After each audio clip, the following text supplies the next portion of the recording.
I'm going to share with you some really easy tips to help you keep your Q clean and maintained. Before you fire it up while the barbecue is still cold, it's a good idea to check on that cook box.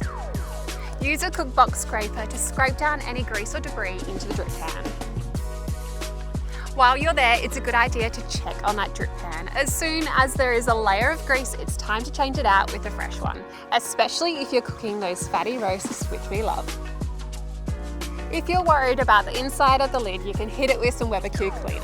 While you're cleaning the inside of your lid with that Q cleaner, make sure your grills are out, as you don't want to get any Q cleaner on your cooking grills. You'll find all of the instructions on the back of the bottle.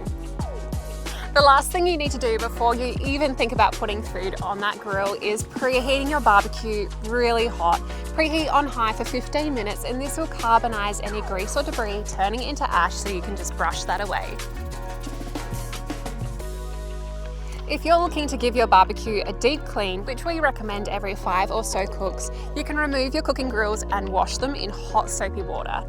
But never put cold water on your hot cooking grills. This can cause cracking of the porcelain enamel and can lead to rusting. While your cooking grills are out, it's a good idea to check on that burner tube. Use a clean grill brush and brush perpendicular rather than along the tube so you don't cause any further blockages. Now that the inside of your barbecue is all clean and ready to go, if you want to give the outside of your barbecue a little extra TLC, you can wipe over with a damp cloth or hit it with that same BBQ cleaner. See, there you have it. So easy to keep your barbecue clean, looking like new and tasting as good as ever.